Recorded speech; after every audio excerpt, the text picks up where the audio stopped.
I've spent 3 years and millions of dollars searching for the man who saved my life that night. Today, I finally found him. Eliza Chen's voice breaks as she stands before the modest apartment building, clutching a worn photograph. If you're new to this channel, hit subscribe now and join us for this incredible journey of fate, sacrifice, and redemption that will change how you see the world.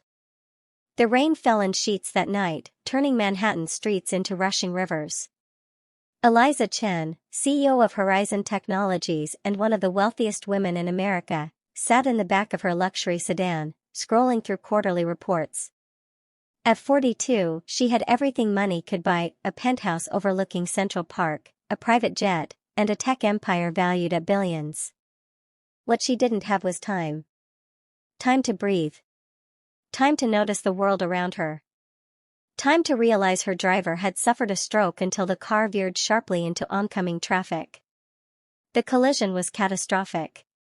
Metal twisted against metal as the sedan spun across 3 lanes before slamming into a concrete barrier. Eliza's world went black, then flickered back in fragments: shattered glass, the smell of gasoline, the distant wail of sirens. She couldn't move, pinned by the crushed interior of what had once been a $100,000 vehicle. Through the cracked window, she saw flames licking at the hood. The car was going to explode. "Help," she whispered, though she knew no one could hear. The rain continued to pour, indifferent to her fate. Then suddenly, there he was. A man in a soaked gray hoodie, his face illuminated briefly by lightning. He yanked at the jammed door with desperate strength. "Hold on," he shouted over the storm. "I'm going to get you out." Miles Reeves had been walking home from his night shift at the hospital cafeteria when he witnessed the crash. A 36-year-old single father with perpetually tired eyes and calloused hands, he lived a life worlds apart from Eliza's. His small apartment in Queens barely fit him and his 8-year-old daughter Lily, who waited at home with a neighbor. Every dollar he earned went toward keeping a roof over their heads and saving for Lily's future. He had nothing to spare, except his courage. The door wouldn't budge. Miles saw the flames growing higher. Without hesitation, he grabbed a piece of debris from the street and smashed the window. Glass cut into his hands as he reached inside to unlock the door. The pain didn't register, all he could think about was the trapped woman and his daughter waiting at home. He couldn't leave someone else's loved one to die. "Can you move?" he asked Eliza, who was drifting in and out of consciousness. "My legs," she mumbled. "I can't feel my legs." Miles knew the danger of moving someone with potential spinal injuries, but the growing flames left no choice. With careful but urgent movements, he unbuckled her seatbelt and pulled her through the broken window, cradling her body against his as they tumbled onto the wet pavement. They had barely cleared the vehicle when it erupted in flames, the heat searing their backs as Miles shielded Eliza with his body. "Stay with me," he urged as her eyes fluttered. "Help is coming. Just stay with me." He held her in the rain, this stranger whose name he didn't know, whose life was now intertwined with his. When the ambulance arrived, paramedics rushed to take over. In the chaos, no one noticed Miles slipping away, disappearing into the stormy night. He had a daughter to return to. He never expected to see the woman again. Eliza woke in the hospital 2 days later. The accident had left her with a broken pelvis, 3 fractured ribs, and a concussion. Her driver hadn't survived. As she lay in the sterile room, surrounded by flowers from business associates and visited by assistants rather than friends, one question consumed her: who was the man who had saved her? The police report mentioned an unidentified Good Samaritan who had pulled her from the wreckage before disappearing. No name. No contact information. Just a ghost who had given her a second chance at life. "I need to find him," she told her personal assistant, Rebecca. "Whatever it costs." Rebecca nodded, though her expression betrayed skepticism. Finding one man in a city of millions seemed impossible, especially with no name or clear description. But Eliza Chen hadn't built a tech empire by backing down from challenges. While Eliza began her search, Miles returned to his routine, waking at dawn, getting Lily ready for school, working his shift at the hospital, helping with homework, tucking his daughter in at night. The cuts on his hands healed, leaving faint scars he barely noticed. He never mentioned the accident to anyone except Lily, and even then, he downplayed his role. "I just helped someone who was stuck, sweetheart. Anyone would have done the same." Lily looked up at him with eyes that mirrored her late mother's. "But not everyone did, Dad." "You did." Those words stayed with him, a quiet comfort during long shifts and longer nights. Since losing his wife to cancer 3 years earlier, Miles had learned to find meaning in small moments: Lily's laughter, a patient's thank you, the satisfaction of a day's honest work. He didn't need recognition or rewards. He needed only to know he was raising his daughter to be kind in a world that often wasn't. Eliza's search began with security footage from nearby buildings, but the storm had obscured most cameras. She hired private investigators who canvassed the neighborhood, showing a composite sketch based on her fragmented memories. Months passed without leads. Meanwhile, her recovery progressed, but something inside her had fundamentally changed. The near-death experience forced Eliza to confront the emptiness of her success. She had wealth beyond measure but no one to share it with. No family since her parents passed. Few friends outside business circles. Her life had been a relentless climb to the top, leaving no room for connections that couldn't advance her career. "What's the point of surviving if this is all there is?" she asked her therapist during one of their sessions.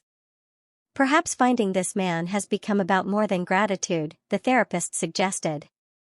"Perhaps it's about finding what he represents: humanity, selflessness, connection." The observation struck Eliza like a physical blow. She had built walls so high that it took a stranger risking his life to make her feel something real again. As her search continued, Eliza began making other changes. She established a foundation to support first responders and their families. She implemented generous parental leave policies at Horizon Technologies. She started volunteering at a downtown shelter, serving meals to people who looked through her rather than at her, a humbling experience for someone accustomed to commanding attention. 1 year after the accident, Eliza launched a public campaign. Billboards across the city displayed the message, "Looking for the man who saved my life on October 12th. Please call this number." The story caught media attention, spreading across news outlets and social media. Miles saw one of the billboards on his way to work. His heart raced as he recognized the woman's face, older and more polished than he remembered, but unmistakably the same person he'd pulled from the wreckage. For a moment, he considered calling the number. Then he thought of the media attention, the disruption to Lily's life, the uncomfortable spotlight on their modest existence. Some things are better left as they are, he told himself, continuing his walk to the hospital. But fate had other plans. A coworker who had seen the news story noticed the scars on Miles' hands and remembered his absence the night of the storm. "That was you, wasn't it?" she asked during their lunch break. "You're the one who saved that billionaire lady." Miles shook his head. "You've got the wrong guy." But word spread through the hospital. Someone anonymously called the number from the billboard. 2 days later, as Miles was leaving his shift, he found Eliza Chin waiting by the staff exit. Their eyes met, and recognition flashed between them, a connection forged in crisis, strengthened by time and search. For a moment, neither spoke. "It's you," Eliza finally said, her voice barely above a whisper. Miles nodded, suddenly conscious of his worn uniform and tired face. "How did you find me?" "I never stopped looking." She took a step forward. "Why did you leave that night? Why didn't you stay?" The question hung between them, laden with all the differences in their worlds. "I had to get home to my daughter," he answered simply. She was waiting. Understanding softened Eliza's expression. "I'd like to thank you properly." "What you did?" Miles raised a hand to stop her. "I don't need thanks. Or rewards. I just did what needed doing." "I know," Eliza said. "That's why I had to find you." What followed was a conversation that stretched into hours, first at a nearby diner and then, at Miles' invitation, at his apartment where Lily was working on homework. The little girl looked up with curious eyes as her father introduced the elegant stranger. "This is Ms. Chen," Miles said. "She's someone I helped once." "You saved my life," Eliza corrected gently, kneeling to meet Lily at eye level. "Your dad is a hero." Lily nodded solemnly. "I know. He's my hero too." Over the following months, an unlikely friendship formed. Eliza learned about Miles' struggles as a single parent, his dreams of sending Lily to college, his wife's battle with cancer that had left them emotionally strong but financially drained. Miles discovered that beneath Eliza's polished exterior was a woman searching for meaning, haunted by success that felt hollow without connection. Their worlds began to merge in unexpected ways. Eliza established a scholarship fund in memory of Miles' wife. Miles helped Eliza reconnect with simple joys, home-cooked meals, walks in the park, conversations that had nothing to do with business. Lily blossomed under the attention of her new friend, who taught her about technology and business but also learned from her about imagination and wonder. 2 years after the accident, Eliza invited Miles and Lily to the opening of a new community center in their neighborhood, a project she had funded but credited to the anonymous hero who taught me the value of compassion. Standing in the back of the crowd, Miles watched as she spoke about second chances and the ripple effects of kindness. "Sometimes it takes nearly losing everything to understand what truly matters," Eliza told the gathered community members. "One person's courage changed my life. Now I hope to pass that change forward." Later, as they walked through the center's rooms, a medical clinic, a job training facility, a daycare for working parents, Miles finally asked the question that had lingered between them. "Why me? Why spend 3 years looking for someone who just did what anyone would do?" Eliza stopped walking, turning to face him fully. "Because no one else did do it. In a city of millions, you were the only one who stopped. And finding you wasn't just about saying thank you, it was about understanding why. Why you would risk your life for a stranger when so many people just look away."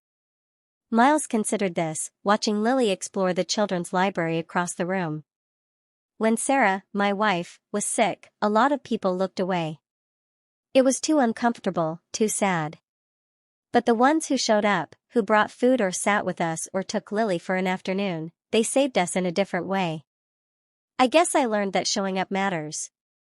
"It does," Eliza agreed softly. "You showed up that night, and it changed everything.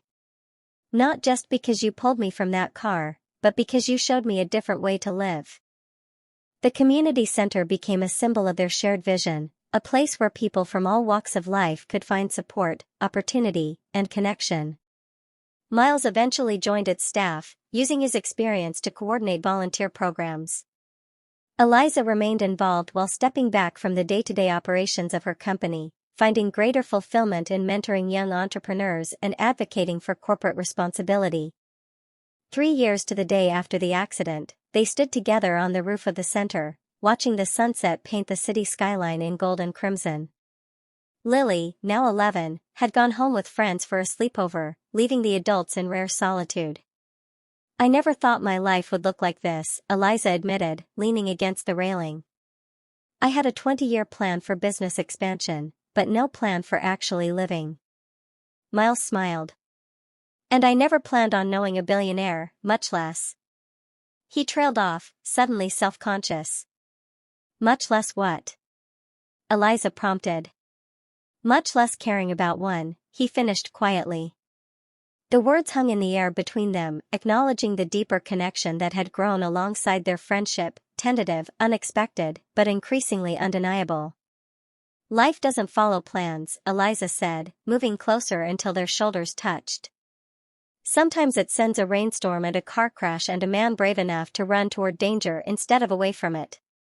And sometimes it sends a woman determined enough to search the entire city for a stranger," Miles added, his hand finding hers on the railing.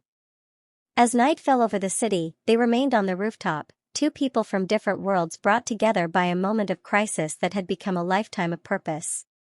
Their story, of a single dad's selfless act and a billionaire's search for meaning, would continue to inspire others through the community they built together, proving that sometimes the most important journeys begin with a single step towards someone in need.